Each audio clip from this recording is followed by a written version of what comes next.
आज हम आपको समझाने वाले हैं सूर्य का अलग अलग राशियों में अलग अलग भावों में क्या फल होता है। हम शुरू करते हैं लग्न भाव से।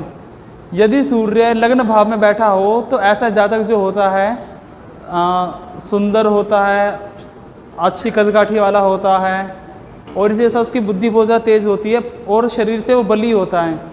परंतु यदि सूर्य लग्न भाव में स्वराशि राशि में बैठ जाए तो ऐसा जाता कम हाइट वाला, जैसे 5 feet 5 feet 2 inch 5 feet 4 inch ऐसा कुछ होता है।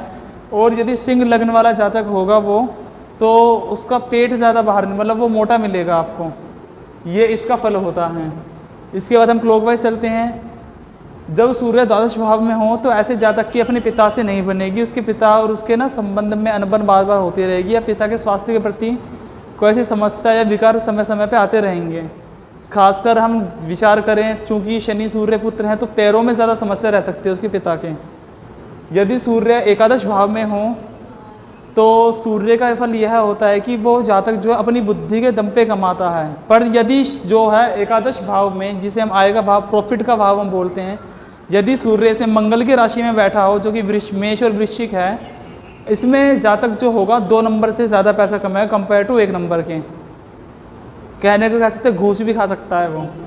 यदि कर्म भाव, मतलब कहें तो एकादश व्यवसाय का जो भाव होता है, यदि सूर्य यहाँ पर बैठा हो तो इसमें सूर्य का फल प्रत्येक राशि में यह फल होगा कि वह जो जातक है अपनी बुद्धि का प्रयोग करेगा, अपने ज्ञान के दम पर ही वो अपनी प्रसिद्धि करवाएगा।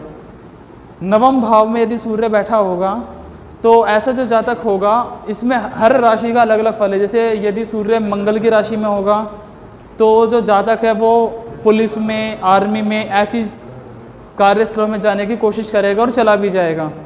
परंतु यदि सूर्य लग्न कुंडली में 15 से 20 अंश के बीच में है तो ऐसा जातक 100% आर्मी में ही जाएगा, चाहे उसकी जो मर्जी पोस्ट रहे। यदि सूर्य शुक्र की राशि में यहाँ पे बैठा है इस नवम भाव में, तो ऐसा जातक जो है व्यवसाय करेगा स्वयं का, और व्यवसाय के साथ साथ वो लेडीज़ कपड़े वगैरह, लेडीज़ चप्पल, मतलब महिलाओं से जुड़ा व्यवसाय करेगा वो। और यदि सूर्य इस भाव में बुध की राशि में बैठा होगा तो ऐसा जातक जो है अध्ययन के क्षेत्र में जाएगा, चाहे वो टीचर बने, प्रोफेसर बने, IAS भी वो बन सकता है चाहे तो। और यदि सूर्य इसमें गुरु की राशियों में बैठा है तो ऐसा जातक उच्चतम स्थान प्राप्त करेगा तथा पॉलिटिशियन में उसका एक अच्छा बैकग्राउंड रहेगा राजनीति में। यदि सूर्य जो है इसमें शनि की राशि में बैठा होता है यहाँ पे नवम भाव में, तो ऐसा जातक जो हमेशा कंफ्यूजन में रहेगा कि मैं क्या करूँ क्या ना करूँ। यहाँ तक कि यदि शनि की राशि में वो बैठा है सूर्य यहाँ पे, तो ऐसे जातक को ना नींद में समस्या है, सपने में ऐसे स्थान दिखना जहाँ पे वो कभी गया ही नहीं है, ऐसे स्थान भी उसको सपने में दिखाई देंगे। सूर्य का अष्टम भाव में होना फल, यदि सूर्य जो है शत्रु राशि में यहाँ पे बैठा होगा तो ऐसा जातक 30 साल से ज़्यादा जिएगा ही नहीं। और यदि सम या मित्र राशि में सूर्य बैठा है यहाँ पे तो ऐसा जातक जो है 55-60 की एज से ज़्यादा जीता है।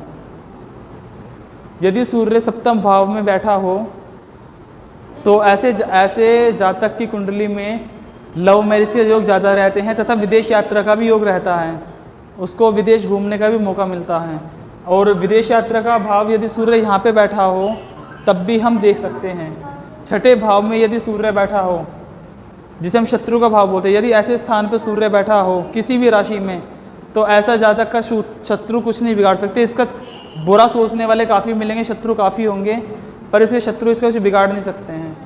यदि सूर्य पंचम भाव में हो तो ऐसे स्थान पे यदि सूर्य चंद्रमा को छोड़ के शेष किसी भी राशि में बैठा हो, कर्क राशि को छोड़ के, तो ऐसा जातक बड़ा विद्वान होता है। यदि चंद्रमा की राशि में यहाँ पे सूर्य बैठ जाता है तो ऐसा जातक 10वीं 12वीं के बाद थोड़ा पढ़ाई में मन कम लगाता है, थोड़ा बंक करना या घूमना फिरना ऐसे शुरू कर देता है, नॉलेज इतनी ज़्यादा गेन नहीं कर पाया 10th-12th के बाद। ये यदि चतुर्थ भाव में सूर्य बैठा हो तो ऐसे जातक की माता या पिता दोनों में से किसी एक से अनबन रहती है, बनती नहीं है।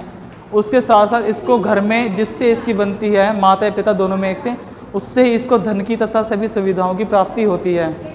तृतीय भाव में यदि सूर्य बैठा हो, यदि सूर्य यहाँ पे बुध की राशि में बैठा होगा तो ऐसा जो जातक होता है वो जिम वगैरह खोल सकता है, अपनी एक अच्छा पहलवान बन सकता है, एक अच्छा बॉडी बिल्डर बन सकता है।